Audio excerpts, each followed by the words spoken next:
Visi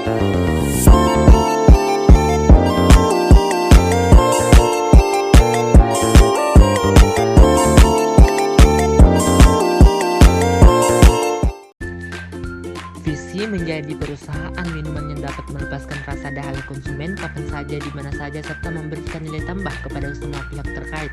Misi: 1. Membangun merek Sosro sebagai merek teh yang alami, berkualitas dan unggul. 2. Membangun dan memimpin jaringan distribusi. 3. Menciptakan dan memelihara komitmen terhadap pertumbuhan jangka panjang. 4. Membangun sumber daya manusia dan melahirkan pemimpin yang sesuai dengan nilai-nilai utama perusahaan. 5. Memberikan kepuasan kepada pelanggan dan menyumbang devisa bagi negara. Profil PT Sinar Sosro. Sosro merupakan kelompok teh siap minum dalam kemasan pertama di Indonesia.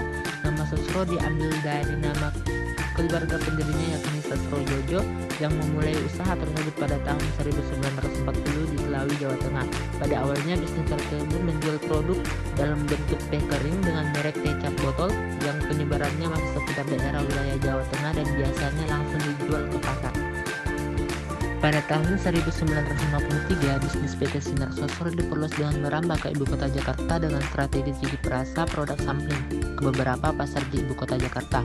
PT Sinar Sosro sudah mempunyai pabrik yang tersebar di seluruh Indonesia.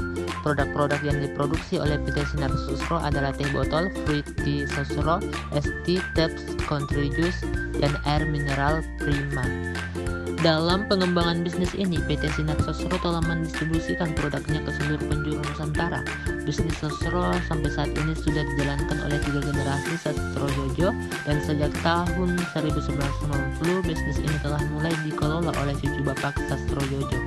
Dasar atau filosofi PT Sinar Sosro adalah niat baik yang dijabarkan dalam 3K dan RL, yakni peduli terhadap kualitas, peduli terhadap keamanan, peduli terhadap kesehatan, serta ramah lingkungan. Penerapan supply chain manajemen di PT Sinar Sosro. Tujuan utama dari supply chain manajemen adalah penyerahan produk secara tepat waktu demi memuaskan pelanggan, mengurangi biaya, dan memuaskan kegiatan perencanaan distribusi. Target pasar Sosro saat itu adalah untuk orang-orang yang sedang kehausan di jalan. Pemasaran produk Sosro pada awalnya langsung ke pengencer kecil sehingga dapat tersedia di kios-kios kecil sepanjang jalan yang biasanya disediakan dalam box-box es pada titik penjualan. Strategi ini dulunya dianggap aneh. Meskipun pada awalnya dianggap aneh, namun strategi pemasaran Sosro nyatanya sukses dan sampai saat ini. PT Sinar Sosro terus mengembangkan saluran distribusi secara luas dan terus-menerus yang mengutamakan aspek availability atau ketersediaan. Mendistribusikan produknya melalui lebih dari 150 kantor cabang penjualan. Di bawah kantor penjualan, selanjutnya jalur distribusi memiliki 3 tingkat. Yang pertama, agen, subdistributor, wholesaler yang di lingkungan Sinar Sosro disebut dister. Yang kedua, sub-wholesaler yang sering juga disebut subagen. Yang ketiga, retailer atau pengecer. Untuk tingkat dister dikenal dister aktif atau DA dan dister pasif atau DP. DA tidak hanya menunggu pembeli datang ke tempatnya, tapi juga mendistribusikan produk hingga tingkat pengecer. Sedangkan DP hanya menunggu pembeli datang ke tempatnya. Jumlah dister terbanyak berada di Jakarta, mencapai 60 dister. Diperkirakan jumlah gerainya mencapai lebih dari 600.000 yang kemudian melalui jalur-jalur distribusi produk Sinar Sosro dipasarkan hingga end user.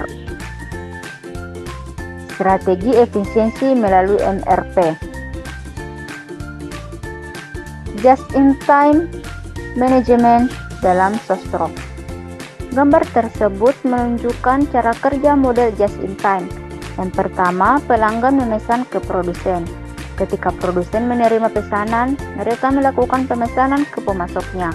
Pemasok menerima pesanan dan kemudian memasok bahan-bahan yang dibutuhkan produsen untuk memenuhi pesanan pelanggan.